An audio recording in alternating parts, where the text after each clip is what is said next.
You can catch me on the west side, Midwest coast shit, 5 Great Lakes, no ocean, sipping on that cognac. What's going on, everyone? I go by the name of KB DeMar, co-host of the DMV podcast, and today I'm going to bring you something different. This is going to be episode 1 of my fantasy booking. Episode 1 is the AEW versus WWE pay-per-view match card. My AEW versus WWE pay-per-view match card. There are some rules. So, first off, please like, comment, subscribe. It will really help the channel grow. And if you want to do this as well, let me know or let us know in the comments your 7-match card pay-per-view between AEW and WWE. And here are the rules. Only WWE main roster wrestlers. That's number 1. Number 2, no wrestler can pull double duty. So if they're in a match, they're only in that one match. You cannot use any recently released wrestlers. The pay-per-view does need to have at least 7 matches on the card, and the matches have to be in order the way that you would have them shown as if it was a real pay-per-view. So I'm going to go ahead and jump right into it. Number 1 for the opening match on the AEW versus WWE pay-per-view card, we have the Battle of the Role Models. The AEW Women's Champion, Dr. Britt Baker, DMD, against the role model, Bayley. Now this, when I was putting together the card, I was asking myself, what do I want the opening to be? I could have went tag team. I could have went for 2 big names, but I wanted to give the women some shine. And the Doctor, Britt Baker, DMD, and Bayley call themselves the role models. So why not have a battle of the role models to see who is the best role model? I will open with this match. I want to get the women.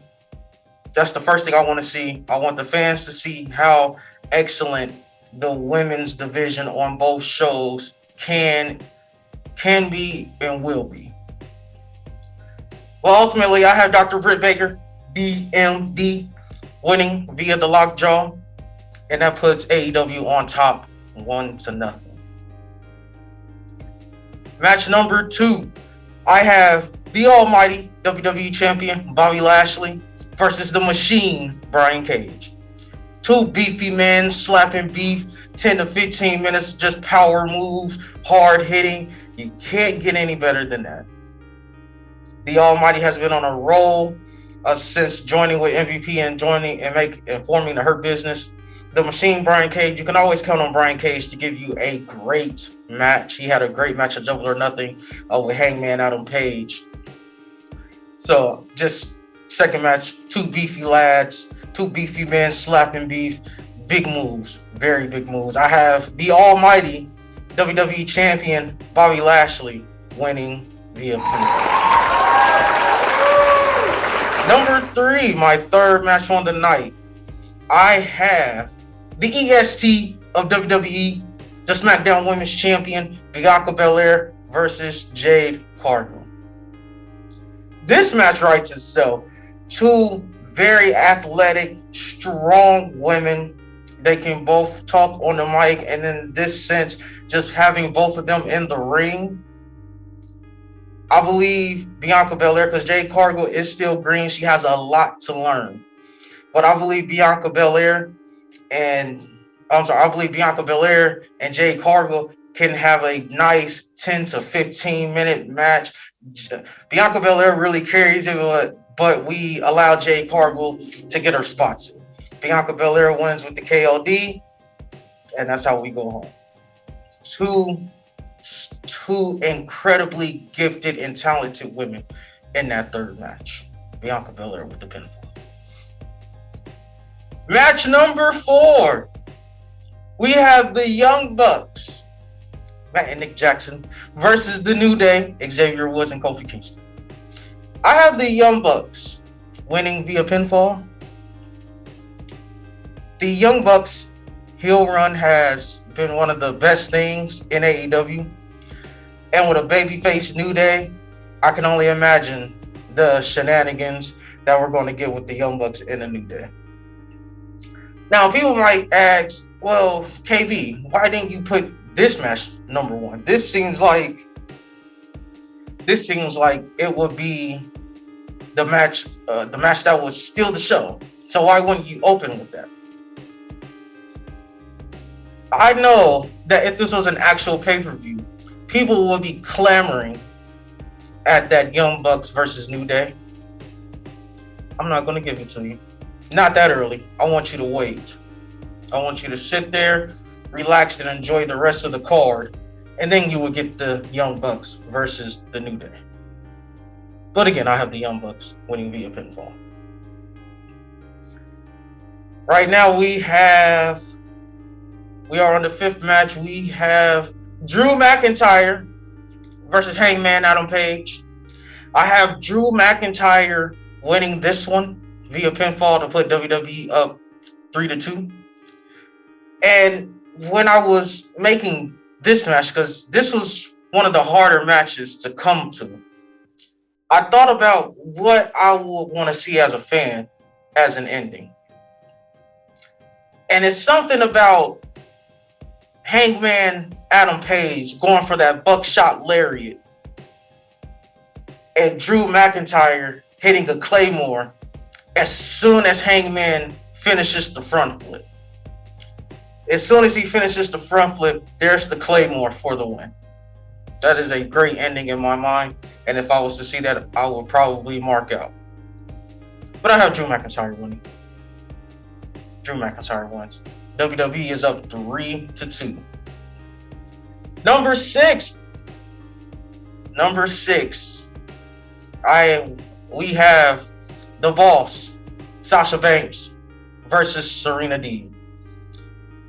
I'm going to go on record. Serena Deeb is one of the top 5 wrestlers, pure from an in-ring perspective. She's one of the top 5 in the wrestling business today. Serena Deeb, to me, can do no wrong in a wrestling match. A couple weeks ago, she had a banger with Red Velvet. This past pay-per-view at the buy-in for Double or Nothing, she had a banger against Riho. Serena Deeb can do no wrong.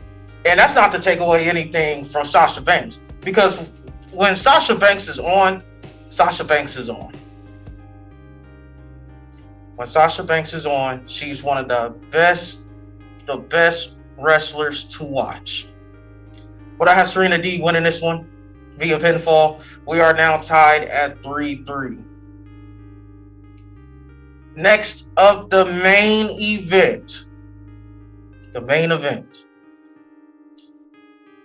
I have the head of the table, the tribal chief, the WWE Universal Champion, Roman Reigns, versus the cleaner, the god of pro wrestling, Kenny Omega.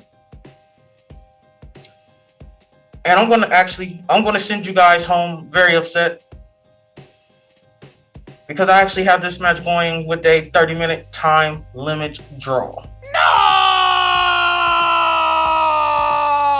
I want to send you guys home wanting more.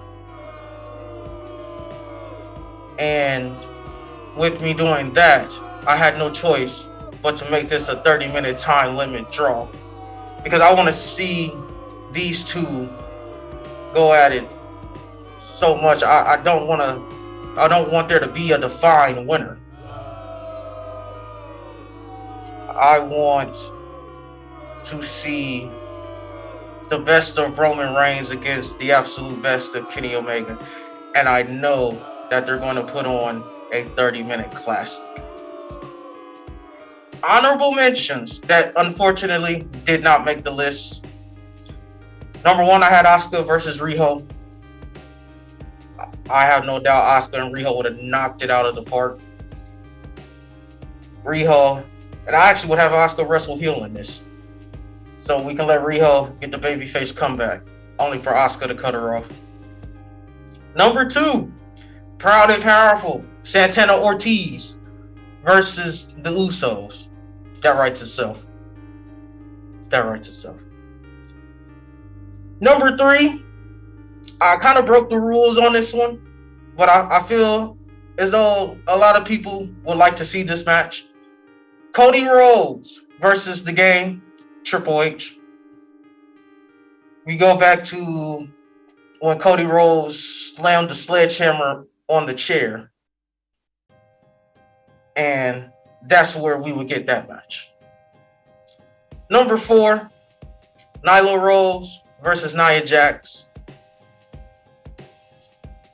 I just would like to see this match personally. I want to see if we have someone on an equal strength playing field with Nia Jax. Will we get a 3.5 to 4.5 star match? I know these two are capable of. Number 5, Naomi versus Big Swole. Big Swole is a damn good wrestler. She doesn't get a lot. Her story alone is what draws me to Big Swole, but when you see her in the ring, you understand where I'm coming from. Big Swole is a tremendous wrestler. Naomi is another one who gets overlooked. I mean, we must have forgot that Naomi was a former SmackDown Women's Champion. And now she's stuck in the WWE Women's Tag Team division. Help us get Naomi back into that singles division. Help us get Naomi back. Last but not least, the last match that unfortunately did not make the card. Private Party versus the Street Profits. So this one, to me, I'm going to have to explain.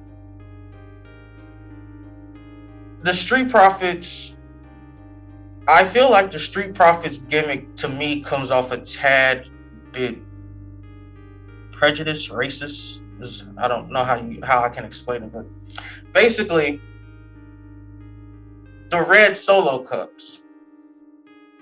Now, when I see a red Solo cup, I think of alcohol. And you have black over the top black guys with a red Solo cup dancing with the crowd. It's a great gimmick, but to me, it comes off prejudice.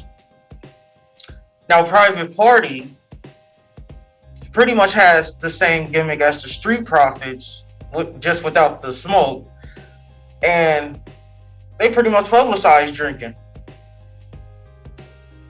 Their introduction at the beginning of Dynamite, whenever they would have a match, was their introduction when they would have a match at Dynamite would be 24 ounces of vodka cranberry. So I know that that Private Party are drinkers. Now, when I look at the Street Profits, WWE, because they are pretty much targeting the children, they're going to tell you that there's not alcohol in that red Solo cup. But I'm grown and I'm not a kid, and I know that a red Solo cup typically will have alcohol in it.